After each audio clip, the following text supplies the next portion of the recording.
eu gostaria de fazer algumas perguntas críticas. Eu sou a favor da cultura do cancelamento, eu sou woke. Se eu não apoiar a proteção do clima, Israel e Ucrânia, estou automaticamente excluído. Esse é o professor Guerot. Com humor e maestria, ela explica por que o futuro da democracia é importante para todos. Se não pudermos mais ousar fazer isso, precisamos questionar como sociedade o quão democráticos e esclarecidos realmente somos ou queremos ser. Ela revela da importância de vozes críticas e como a mídia frequentemente busca nos diminuir. Eu conheço muitas pessoas que têm a sensação de que algo fundamental aconteceu nas redações. Aparentemente, criticar tem um preço, é algo que você precisa se permitir fazer. Eu suspeitava que talvez fosse diferente do que me contaram. Isso é pensar criticamente, seguir uma suspeita e a curiosidade. Sem alternativa e conspiração são termos alheios. Queremos a internet, a inteligência artificial e a relação entre humanos e máquinas? Queremos liberdade e que tipo de escola? Queremos guerra? Se isso se confirmar, então seria realmente muito ruim. Há poucas semanas, a senhora Guerot teve uma conversa grandiosa com HKCM e Philip Hopf. Você despertou o meu lado cientista político ao mencionar Noam Chomsky e a fábrica de consenso. Durante meus estudos de ciência política na graduação, li Chomsky, mas na época não consegui compreender totalmente o alcance de suas palavras. E você poderia explicar rapidamente para os nossos espectadores o que é a fábrica de consenso e como ela funciona hoje em dia? Sim, então, primeiro bom dia e obrigada por me receberem no seu programa. De fato, esse vídeo no YouTube com o Sr. Hopf já alcançou quase 1 milhão de espectadores. E parece que isso realmente movimentou as coisas, fazendo com que as pessoas começassem a refletir sobre como a comunicação, especialmente a comunicação política, realmente funciona. Posso mostrar agora para a câmera o livro sobre o qual estamos falando. Eu tenho, na verdade, o original americano do Chomsky, sim, Manufacturing Consent. E o título já é, na verdade, muito revelador, ou seja, muito promissor. Ou seja, um consenso é fabricado, ou seja, ele é produzido. E eu falei de forma bem clara que nós sempre acreditamos que somos cidadãos em uma democracia e de manhã lemos o jornal e então formamos nossa opinião. Mas nós não percebemos que, na verdade, entramos de manhã em uma fábrica de consenso que já produziu a opinião pública e que estamos consumindo uma opinião pública fabricada. Então, não é que lemos o Süddeutsche ou a Spiegel, ou talvez até um meio alternativo, como o Nachrichtenseiten, e depois talvez o Financial Times. E aí comparamos e dizemos, isso eu acho especialmente interessante, aquilo nem tanto. Na verdade, recebemos basicamente uma opinião pré-fabricada. E essa opinião pré-fabricada é como uma fábrica. Ou seja, primeiro é selecionado o que devemos ouvir, sobre o que devemos nos indignar. E também é filtrado o que a gente nem chega a ver, sabe? Então vale o velho ditado: o que eu não sei não me afeta. Ou seja, a primeira coisa é que certas pessoas, como a redação-chefe ou algo assim, decidem quais são os temas que queremos espalhar por aí, certo? Vamos ser, digamos, bem precisas. Todas nós percebemos nos últimos anos que existem certos temas que agitam muito o público e que são repetidos constantemente. Coronavírus, Ucrânia, guerra, envio de armas, mas também clima, agenda woke, cultura do cancelamento, só para citar alguns temas que realmente estão deixando as pessoas muito agitadas. E vamos pegar como exemplo o debate sobre o clima. Falamos muito sobre o clima, sobre simulação, sobre o aquecimento global, mas falamos muito pouco sobre nossos solos que estamos perdendo, sobre a qualidade dos nossos solos, sobre a seca, sobre a biodiversidade, sobre a morte das abelhas, a morte dos insetos e assim por diante, né? Claro que tudo isso está relacionado de alguma forma. Nós sabemos, por exemplo, que esses moinhos de vento que construímos, esses helioparques para gerar energia neutra em carbono, têm efeitos colaterais, né? Eles ressecam o solo, matam os pássaros canouros e também os insetos. Porém, contamos somente uma parte da história. Falamos sobre mudança climática e dizemos que precisamos de helioparques imediatamente, pois isso é extremamente benéfico, certo? É isso que quero dizer com fábrica de consenso, que, por assim dizer, não temos mais ponderação, ou seja, não recebemos mais argumentos de ponderação, mas sim agendas que são impostas como se não houvesse alternativas. Agora temos que, por assim dizer, lidar com a mudança climática. Agora temos que fornecer armas. Mesmo exemplo, na verdade, quase não se fala mais sobre a possibilidade de fazermos negociações de paz. Se sim, por que que elas fracassam ou talvez já fracassaram? Então, falando bem atualmente sobre a guerra na Ucrânia, fábrica de consenso. Nós tivemos negociações em abril de 2022. As negociações de paz foram bem-sucedidas e estavam prestes a serem assinadas, mas pouco se falou sobre isso. Então, aqui de novo a mesma coisa. Quando acordamos de manhã e achamos que, como cidadãos emancipados e soberanos, formamos nossa própria opinião sobre o que está acontecendo no mundo, na verdade estamos entrando numa fábrica de consenso e consumindo uma opinião já criada ou fabricada, como se fosse produzida numa fábrica. Como disse Karl Kraus, se você lê o jornal, sabe o que está no jornal, mas não o que está acontecendo no mundo. E isso Noam Chomsky explicou de uma forma um pouco mais científica e um pouco mais complicada. Portanto, a seleção é o princípio mais importante. O que deve nos indignar? O que não devemos saber? Explosão do gasoduto, por exemplo, Nord Stream. Quem realmente explodiu? Esse seria um exemplo de omitir e selecionar informações. E a segunda coisa que Noam Chomsky enfatiza muito, muito mesmo, é repetição, repetição, repetição, repetição. Nós sabemos, por todos os estudos neurológicos, que a mentira, quando é contada 3 vezes, começa a ser acreditada. Isso é um pouco como o Pedro e o Lobo. Falar muito sobre o lobo faz com que todos fiquem com medo dele, mesmo que ele ainda nem tenha aparecido na vila. E se a gente analisar isso empiricamente, pode encontrar alguns exemplos nos debates atuais de hoje para dizer que a fábrica de consenso, segundo Noam Chomsky, hoje em dia funciona, eu diria, especialmente bem. Nós também temos a internet. A internet consegue realizar especialmente bem a função de seleção e de organização. E, claro, é preciso mencionar o desaparecimento dos jornais na Alemanha e em toda a Europa. Ou seja, onde antes tínhamos 10 jornais regionais e jornais urbanos independentes, como o Kölner Nachrichten ou outros, hoje existe o grupo de mídia Funke. O grupo de mídia Funke produz alguns artigos para 5, 6, 7, 10 jornais que agora são apenas consumidores. Em resumo, os jornais apresentam praticamente o mesmo conteúdo e há pouca diversidade entre eles. E também por isso, na verdade, a função de ponderação nos é tirada, retirada ou tomada, porque na verdade só lemos a mesma coisa em todos os lugares. E isso, para uma democracia, para concluir, é praticamente o prego no caixão. Eu tenho ao meu redor, senhora Guerreau, muitos jornalistas conscienciosos, honestos, trabalhadores e todos unidos pelo fato de estarem em busca da verdade. E eles também são treinados para buscar a verdade.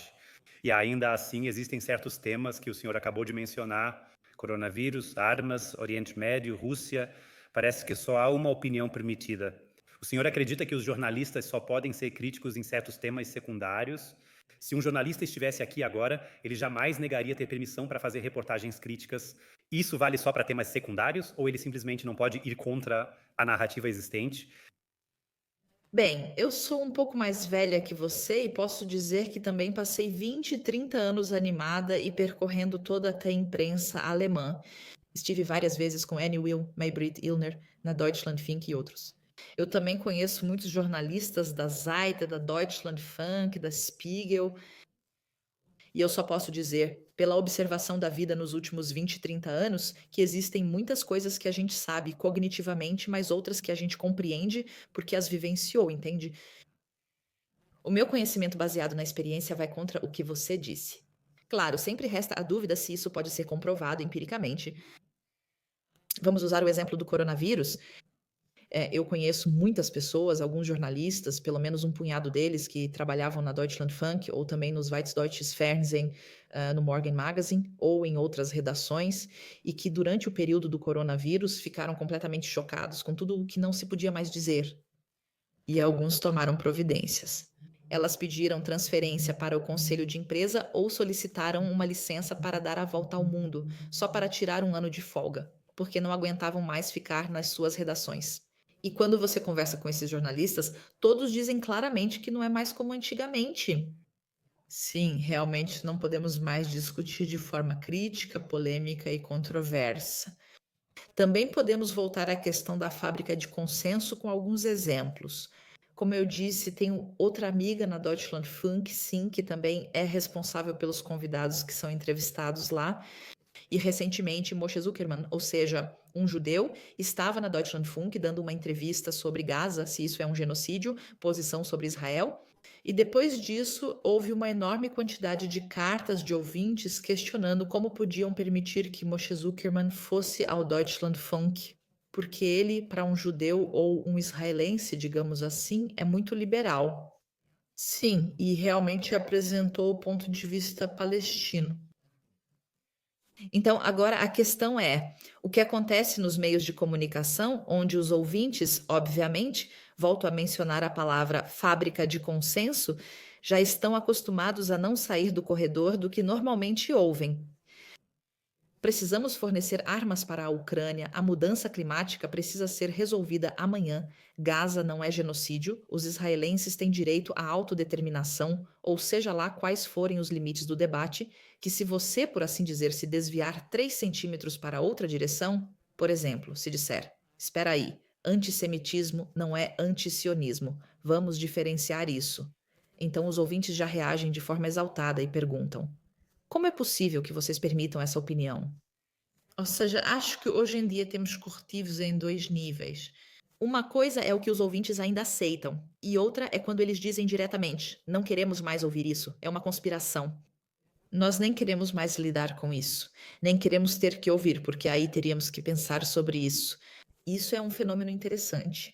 E o outro ponto é que temos jornalistas que talvez nem percebam mais o quanto a opinião está homogeneizada, porque de certa forma já foi homogeneizada previamente, eu volto a dizer, uma fábrica de consenso, de modo que o que é incômodo, o que é diferente, já foi filtrado antes.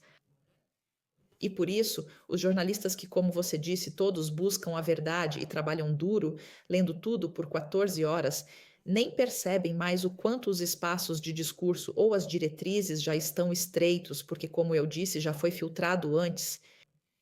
Vejo isso nos níveis dos ouvintes e dos produtores de conteúdo. Posso dar mais um exemplo? É interessante ver até onde já caímos, digamos assim. Eu tenho um amigo polonês, ele esteve recentemente na Deutschlandfunk para falar sobre um tema europeu. Em algum momento, a conversa também abordou essa guerra entre Ucrânia e Rússia, e então ele tinha uma posição que, digamos, via com certa crítica o envio de armas. E então, novamente, houve muitas mensagens dos ouvintes, e uma dessas mensagens dizia que em 2016 eu teria tuitado um texto desse polonês e que por isso ele não deveria ser convidado. Temos que refletir bem sobre isso, não é? Então, o polonês X dá uma entrevista na Deutschlandfunk e diz que deveríamos repensar o envio de armas. E aí, um ouvinte menciona que eu, ou seja, o polonês desse meu amigo polonês, não tem nada a ver com isso, mas que há 8 anos eu teria tuitado um texto dele e por isso ele já estaria em culpa por associação, e isso seria um argumento para que ele não fosse mais ouvido na Deutschlandfunk. Se a gente parar um segundo para pensar no que está acontecendo e no que aparentemente já é normal nas redações, teríamos que arrancar os cabelos com o estado da nossa liberdade de expressão e da nossa democracia. E nesse sentido, eu discordaria de você. Eu conheço muitas pessoas na minha faixa etária, digamos, final dos 50, 60 anos ou mais, que todas têm a sensação de que algo fundamental aconteceu nas redações, que as discussões críticas já são filtradas antes, que isso nem chega mais aos ouvintes porque eles não aceitariam. Para isso, eu citei alguns exemplos. Todo meio de comunicação precisa se vender. Até mesmo veículos como Zeit, Frankfurter Allgemeine Zeitung e Spiegel dependem, no final das contas, de receitas de vendas e publicidade. Ou seja, com críticas demais dos ouvintes e leitores, isso acaba não dando certo. E isso explicaria por que agora, nesta discussão, temos esse desequilíbrio. Você tem muitos amigos que são jornalistas honestos e que buscam a verdade. E eu digo para você, não, algo aconteceu sim. Devemos conversar sobre o que de fato ocorreu. Foi a digitalização, a transição para a internet, os algoritmos, seja lá o que for. Existem muitas explicações para isso, mas eu acredito que não é a verdade, e sim a realidade, que podemos apontar vários fatores, que as coisas realmente mudaram muito e que não ouvimos mais os argumentos críticos nos principais meios de comunicação. Agora, existem vozes que dizem que a mídia alternativa, e eu consideraria qualquer meio que não seja estabelecido como alternativo, inclusive este canal, afirmam que nesses meios alternativos também formamos uma certa narrativa que vai contra a mídia estabelecida. Ou seja, nós criamos ainda mais divisões e criamos um desequilíbrio ainda maior. Como é que a gente sai dessa situação quando um lado ataca o outro? Bem, primeiro precisamos dizer claramente: uma verdade não precisa de maioria, certo? Então, uma voz que diz algo que ninguém mais diz ainda pode estar certa. Com isso, quero dizer, por exemplo, Galileu. A Terra gira sim, mesmo contra toda a Igreja Católica, que ainda levou 300 anos para concordar com Galileu. Isso é um bom exemplo de que pequenos meios de comunicação, que talvez não tenham tantos leitores nem tantos editores, ainda assim podem estar certos. E por isso, digamos, um poder midiático, grandes jornais, grandes editoras, grande monotonia, já tivemos isso na fábrica de consenso. Isso sugere que essa é a maioria que pensa assim e, portanto, eles devem estar certos, porque são tantos e tão poderosos. Eu diria que não, isso é um pouco como Davi contra Golias ou Galileu contra a Igreja Católica. Pelo contrário, pode-se até dizer, se olharmos para esta história, que a maioria, na maioria das vezes, não está certa. Eu não quero fazer comparações inadequadas, mas vamos pegar, por exemplo, períodos políticos como o nazismo, quando as sociedades mudam e, de repente, a maioria dos médicos apoia uma teoria racial que depois se prova errada, certo? Então, ali a maioria também não estava certa e, mesmo assim, durante muitos anos foi dito que a teoria racial era ótima. O senhor Mengele fez seus experimentos, tudo isso foi publicado nos jornais, todos leram e ninguém disse: não, espera aí, isso não está certo. E aí ainda teria a pergunta: o que acontecia quando alguém dizia: espera aí, isso não está certo? Pois é, era assim. E eu acho que isso vale com ressalvas para todas as épocas históricas. Sim, podemos até citar a era McCarthy nos Estados Unidos, nos anos 1950, quando foi criada uma paranoia tão grande sobre notícias falsas que, de fato, no metrô de Nova York, as pessoas pensavam de forma histérica que, ao saírem do metrô, os russos estariam lá. Ainda resta esclarecer como tanques russos atravessariam o Atlântico. Sim, mas histórias assim contadas se tornam muito poderosas. Então, como saímos dessa situação em que, no momento, temos um cenário midiático dividido entre grandes veículos tradicionais e pequenos espaços alternativos, sendo que uns se financiam basicamente por meio de editoras, ou seja, receitas, redações fixas e assim por diante, enquanto os outros dependem de doações? Sendo que alguns também se financiam por meio de doações de fundações e ONGs, como vimos fortemente, por exemplo, no debate sobre a Covid, em que a Fundação Bill Gates financiou a revista Der Spiegel, na verdade. Então, basicamente, é um modelo de negócios bem estranho, em que jornais independentes que se consideram autônomos acabam recebendo recursos que são incomuns, enquanto temos um cenário de mídia alternativa que se financia principalmente por meio de contribuições voluntárias. Isso já é uma grande diferença, também faz diferença na força de atuação. Isso é só para deixar claro sobre o que estamos falando aqui. Eu concordo com você que a polarização é ruim, porque com isso a gente acaba dividindo cada vez mais e temos a sensação de que tudo que vem, digamos, do Apolútima Nova, Nachdenkseiten, seja lá como esses formatos se chamem, já é considerado conspiração. Sim, mas se analisarmos de outra forma, Habermas é referência neste país. Nós já ficamos muito felizes por termos esse grande filósofo, né, que nos explicou a teoria da comunicação na obra Faticidade e Validade nos anos 70, praticamente em todas as universidades de ciências sociais. E qual era um dos argumentos mais importantes entre muitos da teoria do agir comunicativo? Que o que importa é o argumento e não quem está falando.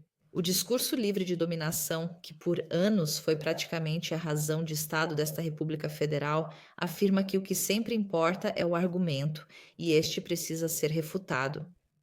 Então, se a gente pegar isso agora, já que estamos nos referindo a Habermas, Habermas é, digamos assim, de forma um pouco descontraída, a tradução, por exemplo, de provérbios como a boca da criança fala a verdade. Todo mundo conhece isso, que uma criança às vezes fala alguma coisa e acaba contando algo porque ainda não sabe que aquilo faz parte da linguagem dos adultos e que, de certa forma, é codificado. Certo, então, vamos dar uma olhada. O que importa é o argumento e não quem está falando. Em novembro de 2020, pouco antes da eleição, o então presidente Donald Trump disse no Jardim das Rosas, durante a época do coronavírus: não tenham medo do coronavírus. Aí todo mundo disse, né? Como ele pode dizer, não tenham medo, se o vírus é tão perigoso e tudo mais, mas não tenham medo, na verdade, vem do Evangelho de Mateus, capítulo 22. Então, agora vamos imaginar se o Papa tivesse dito sobre o coronavírus: não tenham medo. Acreditem em Deus, sejam o que for que um Papa queira comunicar, então poderíamos dizer: ah, o Papa está citando o Evangelho de Mateus, e provavelmente teríamos achado bom que essa palavra viesse da boca dele. Mas a palavra do Evangelho de Mateus, que poderíamos e deveríamos ter levado tão a sério se o argumento vale e não quem fala, não pôde vir da boca do Trump. Ou seja, quando temos uma ruptura entre quem fala e a palavra, acabamos tendo um reflexo que diz: eu não acredito em você. Esse é exatamente o problema atual com os chamados meios de comunicação alternativos, quando conhecidos, são tão mal vistos que acabam sendo colocados no canto das teorias da conspiração. Fica fácil dizer: olha onde isso está, não preciso acreditar nisso. Também não preciso acreditar no Trump quando ele cita o Evangelho de Mateus. Então, por exemplo, tivemos uma situação bem concreta na explosão do gasoduto Nord Stream, em que toda a grande mídia dizia: não, não, com certeza não foram os Estados Unidos da América. Mas o reflexo na cena crítica e na mídia alternativa foi: talvez possam ter sido os Estados Unidos da América, porque são os únicos que têm capacidade técnica para isso e assim por diante. Agora, já se passou um ano. Naquele mesmo dia, para ser exata, também houve um tweet de Radek Sikorski, ex-ministro das Relações Exteriores da Polônia. Estava escrito lá: Thank you, Estados Unidos da América. E quem conhece o Radek Sikorski, que afinal de contas é o marido da Anne Applebaum, uma jornalista americana que ganhou o prêmio Pulitzer, pode se perguntar: por que o Radek Sikorski tweetou isso? Thank you, Estados Unidos da América. Ele não fez isso simplesmente de manhã, enquanto se barbeava por acaso. Ele, claro, apagou o tweet depois, mas já tinha sido muito revelador. Então, ao invés de o Spiegel, que antigamente era um jornal investigativo, ou o Stern, dizerem: ah, ótimo, temos algumas pistas, e são pistas sérias, como o ministro das Relações Exteriores da Polônia, que tuita algo assim, e vamos investigar isso agora. Poderia isso ir contra o nosso entendimento intuitivo de que o nosso melhor aliado explodiria nossa infraestrutura crítica? É possível? Como equipe de investigação de homicídios, investigamos em todas as direções. Em vez disso, ou foi bloqueado, o assunto foi varrido para debaixo do tapete e, quando foi mencionado, foi minimizado, certo? Certo. E nessa situação, agora eles têm o problema de que a mídia alternativa está fazendo exatamente isso, ou seja, essa investigação e, por assim dizer, seguindo essa pista. E quando eles escrevem tudo isso, vem o argumento: eu não acredito em você. Por quê? Porque você é um meio ruim. E com isso você pode simplesmente descartar todos os argumentos sérios, porque basta dizer: você é um meio ruim.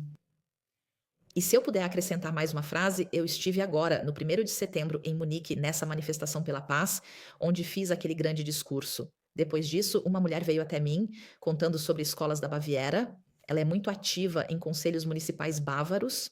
E o que ela me contou, só posso repassar exatamente como ouvi, mas não tenho motivo para não confiar em pessoas assim, porque elas vivenciam isso. Elas falam a partir do ambiente de vida delas. E na Baviera, por exemplo, a gente sabe que agora as escolas também devem ser preparadas para a guerra, né? Em tempos de preparação para a guerra, não se precisa de cidadãos críticos, pois devemos nos tornar aptos para o conflito. Ou seja, não devemos questionar nada, pois seria complicado demais, certo? E essa mulher contou que, nas escolas, os professores são orientados a dizer às crianças quais meios de comunicação devem usar e quais não devem. Ou seja, os jornais bons seriam o Süddeutsche, o FAZ, a Spiegel. E acrescentam: se tiverem dúvidas se isso são fatos e se as coisas estão corretas, devem procurar o Correktiv ou o verificador de fatos da Arbeitsgemeinschaft der öffentlich-rechtlichen Rundfunkanstalten der Bundesrepublik Deutschland e assim por diante. E isso é então escrito no quadro. Assim, os alunos de 6, 7, 10, 12 e 15 anos copiam e recebem essa informação dessa maneira. Você só acredita no que está escrito ali e não no que está escrito em outro lugar. Se o que essa mulher está dizendo for verdade, então é o fim da pedagogia crítica. Porque o que seria a pedagogia crítica seria deixar as crianças, os alunos, lerem tudo e depois perguntar: o que vocês acham que é plausível? O que vocês acham que de alguma forma é uma realidade para vocês? Qual é a opinião de vocês sobre o texto? Como vocês o interpretam? Ou seja, se você já diz para as crianças antes, não só que elas precisam ler isso, mas que ali está a verdade, e escreve no quadro que outras coisas, por assim dizer, não serão mais ouvidas, então já não estamos mais com Rosa Luxemburgo e também não mais com Voltaire, de que você pode dizer o que quiser, mesmo que eu seja totalmente contra o que você diz. E eu realmente acho que, para a República Federal da Alemanha, como eu disse, isso é uma transferência do que essa mulher falou. Se isso for verdade, e se também for verdade que os professores que não fazem isso, porque isso pode ser controlado. Já que sempre se pode saber o que os professores fazem, os alunos contam para os pais e assim por diante. Que os professores que não fazem isso, ou seja, que não dizem aqui, checadores de fatos e tudo mais, que esses professores sejam advertidos, ou seja, que recebam cartas de ameaça se não instruírem seus alunos dessa forma. Então, todos nós deveríamos ficar extremamente preocupados sobre como vamos formar, a partir das próximas gerações, cidadãos críticos, pensantes, emancipados e soberanos. O caso que você acabou de descrever aconteceu na Baviera, porque eu mesmo lecionei durante 7 anos em escolas de Berlim, em ginásios, política e economia. Isso também afeta o ethos de ser professor quando se recebe uma imposição externa sobre o que ensinar, o que não ensinar e o que deve ser deixado de lado. E eu não posso dizer isso, pelo menos para as minhas turmas do ensino médio, porque no fundo sempre tivemos um discurso muito crítico e também educamos os alunos para fazerem perguntas críticas, mas talvez isso também tenha sido algo muito específico da escola. Seria preciso perguntar novamente para a colega na Baviera. Os colegas da Baviera talvez sejam mais rigorosos, mas se for o caso, isso é sem dúvida um sinal extremamente alarmante. Não quero generalizar. Eu deixei claro agora, eu só ouvi isso de uma mulher que aparentemente vivenciou isso na própria experiência. E se for verdade, e é por isso que estamos falando sobre isso. É sempre assim, prevenir é melhor do que remediar. Eu não quero generalizar de jeito nenhum, só queria contar. Eu disse em vários momentos que se isso se confirmar, então seria realmente muito grave. E nesse sentido, talvez seja uma boa sugestão para pensarmos sobre isso, né? Porque nós paramos no Habermas, no discurso livre de dominação e na separação entre o falante e o argumento. E nós não separamos mais isso, não se trata mais do argumento, mas apenas da função do falante. Se vem do correctivo, é ótimo, pois nos diz a verdade.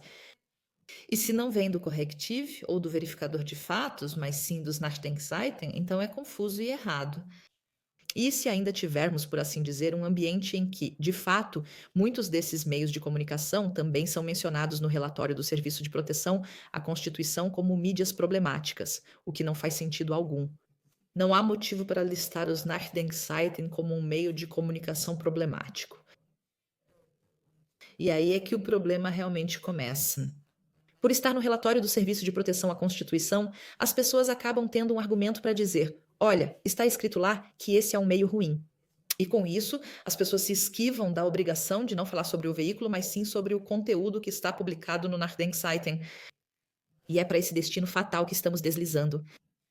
Nós só olhamos para a superfície de onde vem o argumento e podem descartar se a superfície estiver errada.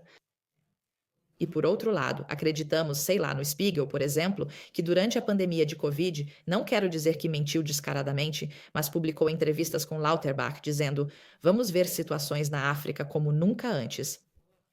Houve capas e reportagens na Spiegel sobre o caso Relotius. Então, vamos dar uma olhada na nossa imprensa de qualidade, né, esse escândalo Relotius, sobre o que era mesmo a matéria sobre algum país, né, uma história completamente inventada, supostamente investigativa, que foi publicada 4 vezes em 4 edições, incrível, e ainda ganhou um prêmio de jornalismo. E no final percebe-se que era tudo inventado, mas como estava na Spiegel, todo mundo acreditou. Imagine se isso tivesse sido publicado no Nachdenkseiten. Provavelmente teria sido o motivo para fechar o Nachdenkseiten com o argumento de que não é um jornal sério.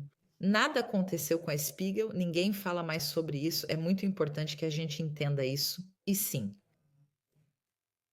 Minha parceira é jornalista da DPA e há 2 anos eu tenho um exemplo muito, muito bom. Há 2 anos ela viajou para Dubai e sempre recomendam aos jornalistas que saiam, busquem experiências reais, conversem com as pessoas locais, e ela então publicou um post sobre Dubai no LinkedIn. Ela tem quase 40.000 seguidores no LinkedIn e o post sobre Dubai era pró-Dubai, ou seja, nós alemães, vou citar mais ou menos, vivemos em uma república das bananas, os asiáticos estão nos ultrapassando pela esquerda e pela direita, deveríamos acordar, não discutir sobre uma semana de trabalho de 3 dias, mas também olhar o que os outros países fazem de bom. E ela formulou o post direto naquele estilo típico do LinkedIn, tudo politicamente correto, publicou, e 2 horas depois veio daquela centro radicalizado que você acabou de descrever a pior onda de críticas. Porque sempre exigimos de todos os jornalistas que demonstrem postura interna, soberania, generosidade, que olhem além do próprio umbigo. Nós também somos implacáveis com os jornalistas quando eles expressam uma opinião que não combina exatamente com a nossa. E eu presenciei isso de perto como uma pessoa que é curiosa, que também quer olhar além do próprio umbigo, que quer ser crítica, foi destruída. E então estava prestes a ter um ataque de pânico. E eu acho que a gente sempre exige muito, muito mesmo, mas quando a opinião não bate com a nossa, somos tão extremistas e tão radicais que estamos dispostos a massacrar essa pessoa. só posso dizer que se você, como eu, já teve que aguentar 187 artigos de ódio, provavelmente foram até mais do que isso. A professora polêmica agora fui até promovida. Promovida sim, não sou mais polêmica, agora sou considerada politicamente comportamentalmente problemática. Qualquer um pode ver, qualquer um que está assistindo agora pode ver. Eu sou politicamente comportamentalmente problemática. Essas são manipulações de narrativa que são absurdas e posso garantir a qualquer um que está ouvindo aqui, não é um passeio no parque.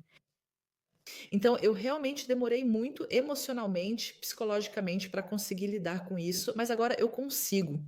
Agora estou totalmente tranquila, porque tenho um distanciamento dessas coisas e olho para tudo isso de forma bem racional e digo: o que é esse caso Guerrero? Quero deixar isso bem claro. Agora entendi que o caso Guerrero é apenas um fenômeno de uma sociedade que precisa se indignar com alguma coisa, ou seja, que precisa lidar com a questão de quanta verdade essa sociedade ainda está disposta a aceitar, certo? Ou quanta justiça, né? Tanto faz. Imagine um balão no ar escrito Caso Guerrero e todos olham e apontam para mim dizendo: Senhora Guerrero, que horror! Mas eu já saí desse balão faz tempo e me coloquei emocionalmente em segurança. Mas olho para esse balão e penso: o que está acontecendo ali? Que tipo de sociedade é essa que sente necessidade do conforto seguro do sofá na internet, agir como um atirador de tocaia para caçar uma mulher? Sim, normalmente estamos aqui para falar sobre antidiscriminação e tudo mais. Mulheres precisam ser protegidas. Antropologicamente, normalmente é a mulher que precisa ser mais protegida. No meu caso, não sei como foi com a sua parceira, mas eram só homens. Os nomes também estão todos no livro O Caso Guerrero. Sim, Marcus Linden, da Universidade de Trier, Amina Serri, Patrick Barnas, todos esses que foram os atiradores ocultos. O que acontece em uma sociedade que sente necessidade de caçar uma mulher publicamente? Essa é uma questão antropologicamente fascinante. E que nós, a parceira dela, é só um exemplo. LinkedIn, que agora encenamos isso dessa forma, né? Basicamente como pão e circo na Roma Antiga. Sim, então basicamente alguém é jogado lá e nós nos divertimos vendo os leões atacarem essa pessoa. Eu acho que, como sociedade, deveríamos refletir sobre isso, porque é um espaço de discurso civilizado, onde não só deixamos o outro falar, mas tentamos primeiro entender. Como Gadamer, que foi o outro grande filósofo dos anos 60, dizia: Uma discussão democrática só existe quando partimos do princípio de que o outro pode estar certo e pode estar 100% certo. E que primeiro buscamos o ponto de vista dele e tentamos nos colocar em seu lugar. Então, há uma mulher que está em Dubai que acha tudo isso brilhante e bonito agora. Eu também já estive muitas vezes em Dubai, a caminho da Índia. Eu também já vi o véu que cobre o corpo inteiro no aeroporto de Dubai. A princípio, a gente fica um pouco confusa, né? Até ver os saltos altos da Gucci debaixo desse véu. E então, unhas super bem feitas e vermelhas, além de alguns anéis de relógios Piaget e coisas assim. E então você pensa: espera aí, talvez eu tenha uma ideia errada sobre o que acontece debaixo desse véu. Pode ser interessante. Ou quando você vê uma mulher de burca cobrindo o corpo inteiro lá no aeroporto de Dubai, carregando uma sacolinha com lingerie de renda super sofisticada, aí você já percebe que isso não é contado desse jeito nos jornais. Nesse sentido, eu entendo que sua parceira tem um grande interesse em compartilhar primeiro as observações dela e dizer: eu estou aqui, estou vivendo algo, vou postar isso. E que outras pessoas que talvez nunca estiveram em Dubai precisam atacar ela, assim como fizeram comigo ou com sua parceira. Isso realmente não dá mais para explicar. Então, eu estou tranquila quanto a isso. Em breve vou lançar um novo livrinho sobre democracia no mercado. Mas quando a gente fala assim, o Ocidente, nós, o bom e valoroso Ocidente, e os outros são todas as más ditaduras, como Rússia, Irã, China, claro. E quando você pergunta para as pessoas, me diz, quando foi a última vez que você esteve na Rússia? Ou você já esteve lá alguma vez? Ou quando foi a última vez que você esteve na China? Ou você já esteve lá alguma vez? Então, basicamente, sobre isso que você está falando, além do que você lê no jornal e ainda por cima acredita nisso, né? Como já dizia Goethe, viajar é um aprendizado, então vá até lá, vá para o Irã, vá para a China, vá para a Rússia, e não apenas por 2 dias, mas, se possível, por um tempo um pouco mais longo. A maioria das pessoas que eu conheço pessoalmente, que viajam com frequência para a China, Rússia e principalmente para o Irã, voltam com uma visão desses países que não corresponde ao que contamos sobre eles nos nossos jornais. Não corresponde. Nesse sentido, obrigada por esse exemplo. Isso indicaria que deveríamos nos acostumar a não atacar uns aos outros sem antes termos nos dedicado ao assunto, porque isso não é um bom exercício civilizatório. Então, das 167 entrevistas que foram publicadas sobre mim na imprensa, realmente as melhores estão na nossa chamada imprensa de qualidade, como por exemplo no Zite. Posso, ou foi no T-Online, não sei, mas posso dar um exemplo. Então, 2 jovens jornalistas conversam sobre mim, sobre por que eu sou tão terrível. Então, o padrão jornalístico seria, primeiro, eles me ligam: senhora Guerreau, posso falar com a senhora? Eu gostaria disso, conte para mim. Ninguém me ligou. Então, 2 jornalistas, ou um jornalista, um jovem jornalista, conversam com um jovem cientista político sobre essa terrível Ulrike Guerreau. E aí, por exemplo, dizem algo como: bem, a senhora Guerreau não fala ucraniano e por isso não pode se manifestar sobre a guerra na Ucrânia. Você pensa, maravilhoso, porque o ucraniano da senhora Strack-Zimmermann e do senhor Kiesewetter com certeza é fluente. São argumentos tão absurdos que só posso dizer mais uma vez: mande um abraço para sua parceira. Ela deveria postar mais sobre suas atividades e localização. Então, se não pudermos mais ter a coragem de simplesmente compartilhar uma experiência e por isso já sermos cobertos de baldes de sujeira, porque outras pessoas não querem mais permitir que novas experiências entrem em sua realidade, então precisamos começar a nos perguntar, como sociedade, o quão democráticos, esclarecidos e civilizados realmente somos ou ainda queremos ser. Uhum. Ser crítico, senhora Guerreau, também é algo que a pessoa precisa poder se dar ao luxo, especialmente quando depende tanto de receitas de publicidade. Quero dizer, um Marco Friedrich ou um Ross und Hopf, por exemplo, podem ficar soltando slogans o tempo todo, porque certamente tem dezenas de bitcoins guardados em algum lugar e com certeza tem várias barras de ouro escondidas por aí. E, na sua opinião, como a dependência financeira influencia o jornalismo? Então, eu não tenho problema em dizer que não sou jornalista, mas fui demitida e, na minha opinião, isso ainda vai ser decidido por um tribunal. pois estou em um processo de contestação de demissão na segunda instância, estou aguardando uma audiência do meu caso no Tribunal Regional do Trabalho em Colônia, provavelmente na primavera de 2025. Mas eu tenho provas concretas, digamos assim, de que não fui demitida por suposto plágio, mas sim por causa de dois livros críticos que escrevi em 2022. 2 lançamentos de 2022, Quem Cala, Consente em março e Fim de Jogo Europa em outubro. Isso não se aplica apenas a jornalistas, mas também a cientistas críticos. Também inclui funcionários essenciais das seguradoras de saúde durante a crise do coronavírus, por exemplo. Lembramos daquele chefe da seguradora BKK, Andreas Schaffbeck, ou algo assim, que publicou dados sobre os efeitos colaterais das vacinas ou queria que fossem discutidos, e também perdeu o emprego e assim por diante. Ou seja, estamos em um ambiente em que, infelizmente, isso não afeta apenas jornalistas, mas aparentemente também cientistas, aparentemente também funcionários de, digamos, órgãos estatais ou semi-estatais. Uma seguradora de saúde, apesar de não ser um órgão estatal, está inserida no sistema de saúde público. Há também funcionários públicos, como o CON, do Ministério do Interior, que no início da crise do coronavírus argumentou contra o documento alarmista e enfrentou um processo disciplinar. Ou seja, estamos aparentemente e infelizmente poucos cidadãos alemães sabem disso em uma situação em que a crítica tem um preço. E esse é, claro, o melhor argumento. Ser crítico é algo que precisamos poder nos permitir. Isso é uma coisa. Mas também temos esse discurso de: você pode dizer tudo neste país, você pode dizer tudo. Sim, ainda posso dizer tudo. Afinal, não fui colocada contra a parede e fuzilada como talvez em outros tempos e em outros regimes. Mas pelo menos como uma mulher de quase 60 anos, de um dia para o outro, perdi meu salário e minha renda. Vocês podem imaginar que, como professora universitária, eu também ganhava alguns milhares de euros por mês. E quem quiser saber como é essa sensação de um mês para o outro não ter mais o salário e como lidar com isso, é uma experiência interessante. Então, como a maioria das pessoas, como você disse, não quer passar por essa experiência, porque muitas pessoas também têm filhos, enfim, não estão sozinhas e não podem assumir essa responsabilidade só por si mesmas, mas também têm responsabilidade por crianças, é justamente por isso que isso funciona aí.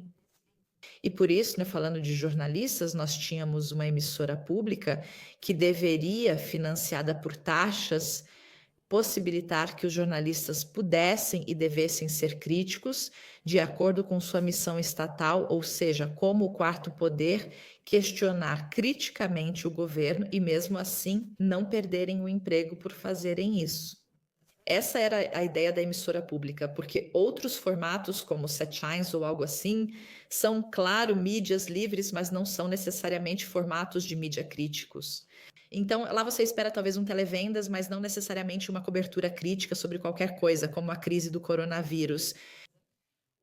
E, nesse sentido, é muito importante que a gente tenha isso claro novamente, que deveria ser assim mesmo.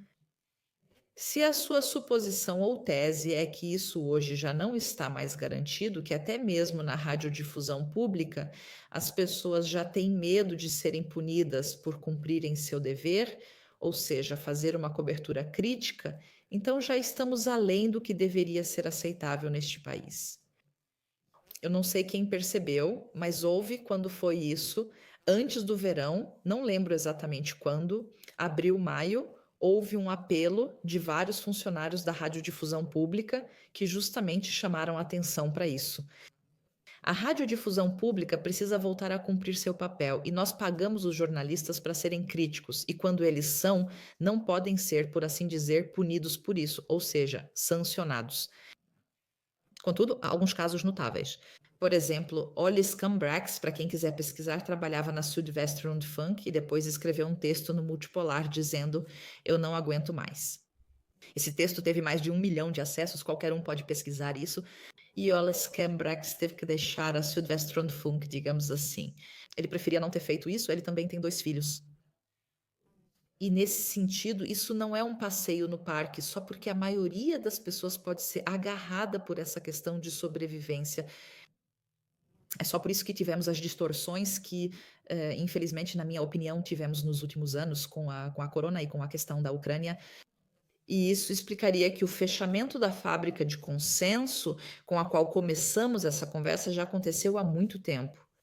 Todas nós já sabemos onde está o consenso nesta república. Para ser direto, sou a favor do cancelamento, do woke, da proteção do clima e das manifestações pelo clima. Também apoio Israel e a Ucrânia. E se eu não for assim, então basicamente já estou fora. Sim, se eu digo que quero fazer algumas perguntas críticas, que quero questionar alguns dados, então basicamente já fui expulsa da fábrica de consenso. Mas agora existe uma Sarah Wagenknecht que, apesar de suas posições muito controversas, continua presente e não é cancelada. Por que ela é tratada com tanto cuidado em público? Bem, não é exatamente com tanto cuidado assim. O título da revista Spiegel exemplifica isso claramente. A capa atual da Spiegel chama Sarah de destruidora do sistema, mostrando-a ousada em um belo traje. É curioso observar as fotos escolhidas para essas publicações. Tem um pouco de barriga ali, entende? Ela já acaba sendo, digamos, descredibilizada ou algo assim. A imagem mostra uma mulher segurando um coquetel Molotov com a frase destruidora do sistema escrita abaixo. Eu nem sei, ainda não vi a revista Spiegel na banca, só recebi isso por mensagem, espero que essa capa seja realmente a certa, né? Ainda não saí de casa desde domingo, pelo menos não fui à banca, mas esse é um título e tanto. E se você assistir ao programa da Karen Miosga, que vimos recentemente ou ontem sobre isso, se você assistir, foi praticamente uma inquisição. Aquilo não foi uma entrevista, Karen Miosga com Sarah Wagenknecht? Então, Karen Miosga, digamos assim, estava na posição de inquisidora, que, por assim dizer, precisava responsabilizar e confrontar essa destruidora do sistema, Sarah Wagenknecht, em nome de toda a grande mídia. E, na minha opinião, Sarah Wagenknecht recebeu perguntas que eram inaceitáveis e que outro político não teria recebido. Por que ela ganha tanto dinheiro com seus livros, se ela sempre diz que está do lado dos menos favorecidos da sociedade? Ninguém ainda questionou Christian Lindner sobre a quantidade de conselhos de administração em que ele realmente atua. Ainda não ouvi ninguém perguntar para Strack Zimmerman quanto ela ganhou em ações da Rheinmetall e em todas as outras fabricantes de armas onde ela faz parte do conselho de administração. Ou seja, realmente tentaram expor a Sarah. Também negaram que ela realmente se preocupa com questões sociais. Então, o argumento da Karen Miosga foi: eu pesquisei muito no Google e não vi uma única foto dela em um hospital ou em uma creche de alguma forma. Ao que Sarah Wagenknecht respondeu: eu também não faço essas visitas encenadas fingindo que me importo, indo com um monte de fotógrafos para o hospital e aí eu viro a social. Eu, Sarah Wagenknecht, recebo muitas cartas de pessoas, sou abordada, por exemplo, pelas pessoas que trabalham na segurança do aeroporto. Ou seja, eu ouço como está a crise social no país e isso foi completamente negado a ela. Eu só posso encorajar qualquer pessoa que esteja ouvindo essa entrevista e que talvez não tenha visto essa entrevista da Karen Miosga com a Sarah Wagenknecht a assistir, porque aquilo foi uma inquisição. E nesse sentido, ela não é tratada com luvas de pelica, mas acho que dá para sentir claramente a irritação da grande mídia de que Sarah é um verdadeiro perigo e uma ameaça, e que de alguma forma ela precisa ser desmoralizada. E claro, a senhora Wagenknecht é muito experiente. Sim, ela tem de 20 a 30 anos de experiência política e é experiente com a mídia. Eu não quero exagerar, mas quero abordar um pouco o tema da democracia simulada. Esse será o tema do meu próximo livrinho. Uma democracia, mais uma vez mencionando a fábrica de consenso, também vive da simulação da oposição. Porque se a Sarah não estivesse mais aqui, a fábrica de consenso, que é o tema da nossa entrevista, estaria completamente trancada. A gente estaria assistindo Teletubbies. Tita, tá, tudo igual em todo lugar. Só porque existe uma Sarah Wagenknecht, que é praticamente a única que ainda é famosa com um rosto bonito, e ela também chama a atenção nos talk shows, né, pelo jeito calmo como ela faz as coisas. Então, só porque existe essa pessoa, a República Federal ainda pode achar que aqui se discute de forma controversa. Mas a gente também vê sempre que em todos os programas em que a senhora Wagenknecht está, tem pelo menos 3 pessoas que a cercam, como se ela fosse uma ameaça ao sistema, praticamente perigosa para todos. Sim, então eu não acho que seja com luvas de pelica, mas isso deveria nos fazer pensar que nos talk shows, por exemplo, nunca temos 3 pessoas do lado oposto. Existem vários. Poderíamos convidar o Sr. von Donani, Günther Verheugen, Sarah Wagenknecht e Kiesewetter, por exemplo. Ou seja, poderíamos ter um formato de talk show onde 3 pessoas falam sobre diplomacia e sobre quem explodiu o gasoduto, e o Sr. Kiesewetter estaria em minoria. Teríamos imediatamente uma imagem diferente. Mas isso não acontece. Isso também faz parte da fábrica de consenso. Ou seja, já existe uma imagem prévia, já existe a narrativa e, de acordo com isso, os convidados são escolhidos para que a narrativa seja confirmada no final. Então, acho que a senhora Wagenknecht é, em vários aspectos, a figura política mais interessante e importante no momento. Ela realmente tem agora uma alavanca política nas negociações de coalizão na Turíngia e na Saxônia, e com certeza também em Brandemburgo, sim, agora nessas eleições. Ela é extremamente inteligente e muito articulada em muitos temas. E o fato de que precisam, vou repetir, cercar Karen Miosga em cada talk show, quase como se precisassem contê-la, e então eu diria mesmo difamá-la ou pressioná-la pessoalmente. Quanto ela ganhou com o livro dela e assim por diante.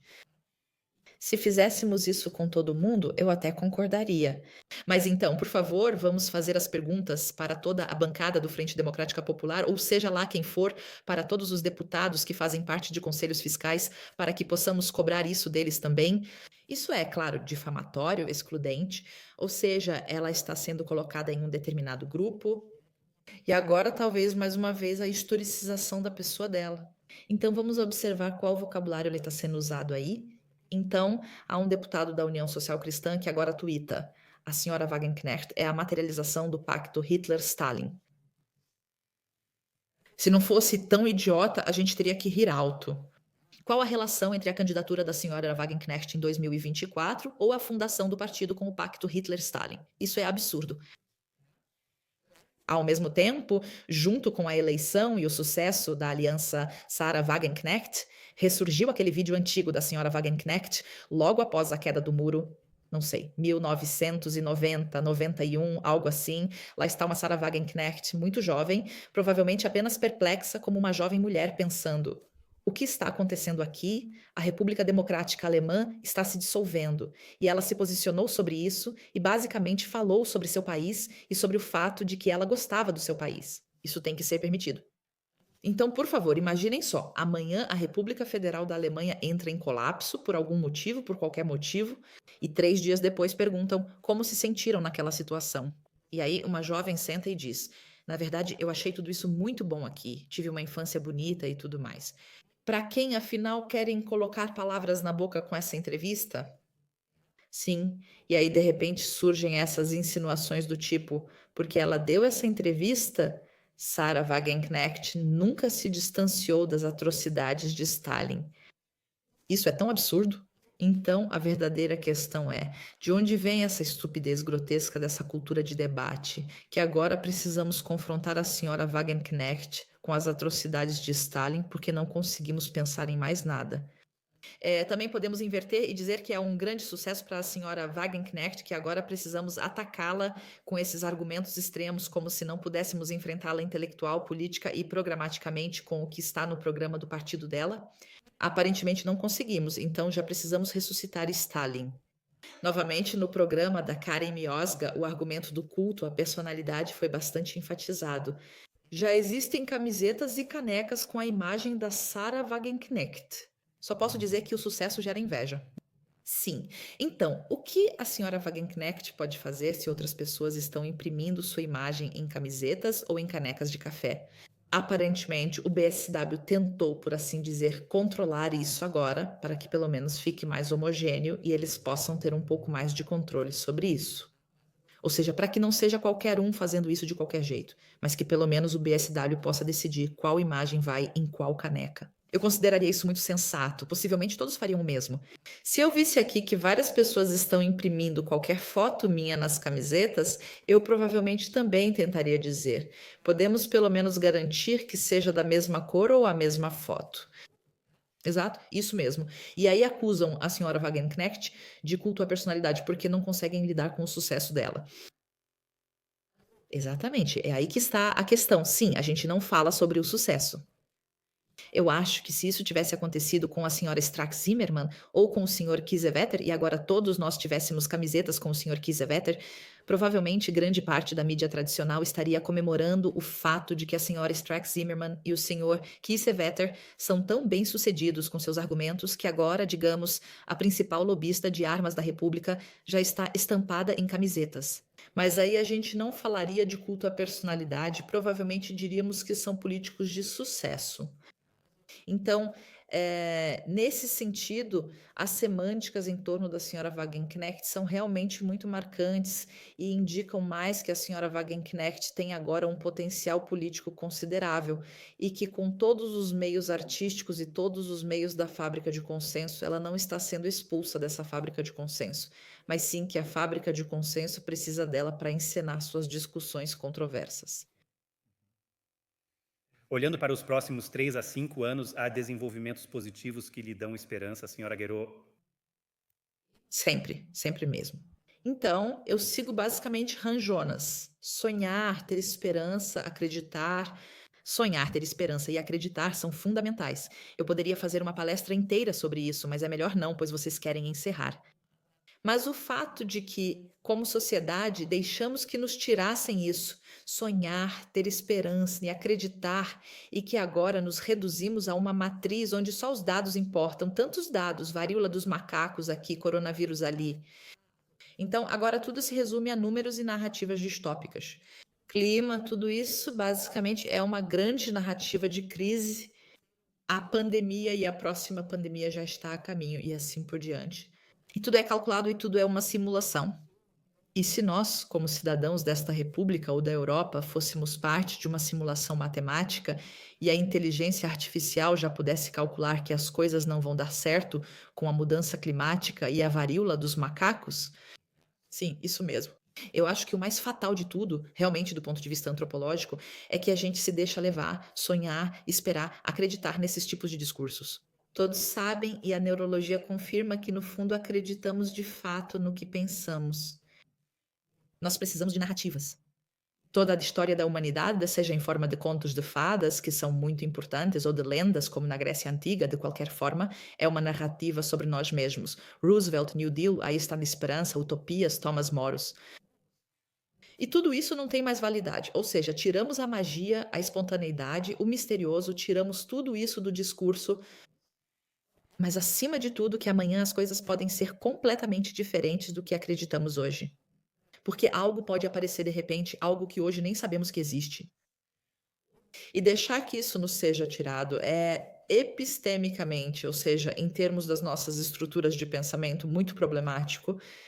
Acho que isso também tem a ver com esses dispositivos, porque por meio dos algoritmos e tudo mais, somos guiados para um mundo de números, de simulação e de plausibilidades. E é por isso que eu digo que nos próximos 2, 3 anos vai haver muitas coisas positivas, porque o que eu percebo, eu também fui expulsa da fábrica do consenso, só posso dizer que lá fora é maravilhoso. Lá fora há muitas flores coloridas, lá fora há pessoas super inteligentes que já estão construindo o novo mundo. A fábrica do consenso desconhece o mundo lá fora, pois mantém janelas e persianas fechadas. Lá fora, flores coloridas estão sendo cultivadas, um novo mundo está sendo criado e assembleias de cidadãos estão acontecendo. Eu tenho outro livro, vou mostrar ele agora para a câmera. Lá fora existe a Eurotopia, que é o diretório de todas as pequenas comunidades autossuficientes da Europa. Eles fazem tudo com slow food, sem usar glifosato. Então, eu acho que existe um movimento incrível de uma nova reflexão. Que tipo de educação queremos? Queremos a internet, a inteligência artificial e a relação entre humanos e máquinas? Queremos códigos de barras em todo lugar? Liberdade? Que tipo de escola? E assim por diante. Guerra? E eu percebo um movimento quase como de formigas, né? Não quero dizer subterrâneo, mas sim dentro da sociedade civil, onde eu, pessoalmente, depois de ter sido expulsa da fábrica de consenso ou demitida da universidade, vejo tanta agitação, tantos cidadãos pensando em algo novo, que estou convencida de que é como se a semente já estivesse na terra e, na próxima primavera, já estivesse rompendo a superfície. ainda não é visível, e por isso a fábrica de consenso, com suas persianas fechadas, ainda acredita que vamos engolir tudo o que vem por aí. E eu acho que vai ser bem diferente. Nunca vi tantas discussões agitadas na sociedade como neste momento. Aliás, não só aqui, mas também na Espanha, na Itália e na França. E nesse sentido, acredito que algo novo vai surgir e vai ser bom. Muito bom. Eu tenho mais uma pergunta bem rápida da comunidade. Como podemos promover ações positivas que tornem as negativas inevitáveis? Sim, inevitável é uma palavra boba. Então, o que podemos fazer é simplesmente banir esse termo de inevitável do nosso discurso. Sim, então, vou citar Theodor Adorno, porque o que existe pode ser mudado, é o que existe, não tudo. Se o que existe é tudo, estamos em estruturas totalitárias, então não precisamos mudar nada. O que existe é tudo. É assim agora. Nem mais, nem menos. Você está aqui, tudo é como é. Então não precisamos mais de política. Política é por si só sempre sobre alternativas. Do jeito que está, não está bom. Vamos fazer diferente. Não queremos guerra, mas sim paz. Não queremos medidas contra o coronavírus, mas liberdade. Não queremos glifosato, mas sim isso e aquilo e assim por diante.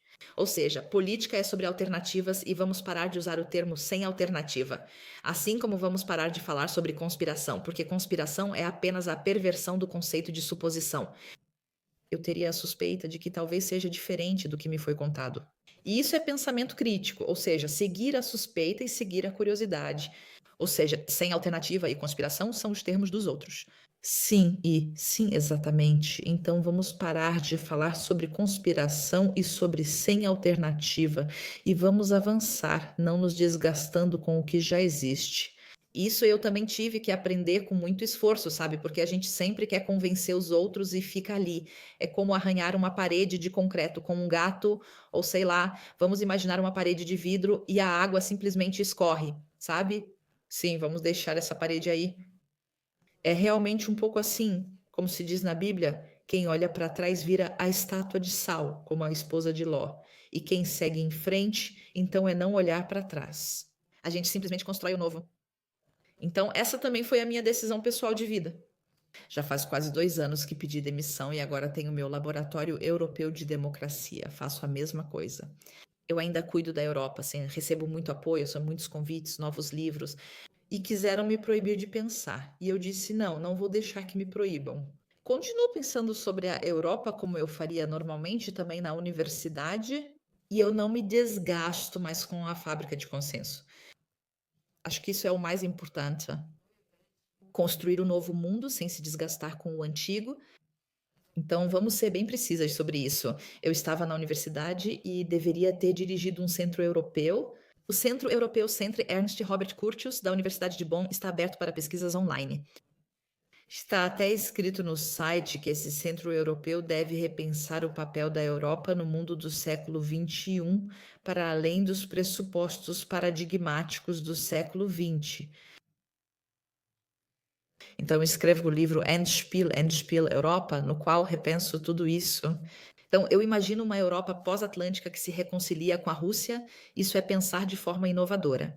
Fiz exatamente o que estava no site e por isso estou sendo expulsa da universidade. E aí eu penso, isso não pode acontecer. Então, se eu não posso mais pensar na universidade, também não preciso me matar de trabalhar lá. Quero estar onde se possa pensar de forma inovadora. É onde estou agora com meu laboratório europeu de democracia, sobre como avançamos e seguimos em frente. Nada é imutável ou conspiração. Conspirações são suposições investigadas por curiosidade. Construímos um novo mundo em vez de nos prendermos à fábrica de consensos. Acho que ela vai enferrujar sozinha e depois ser desmontada, como todas aquelas antigas instalações de mineração no Rush. Palavras finais grandiosas. Muito obrigado, doutora Guerot. Eu que agradeço.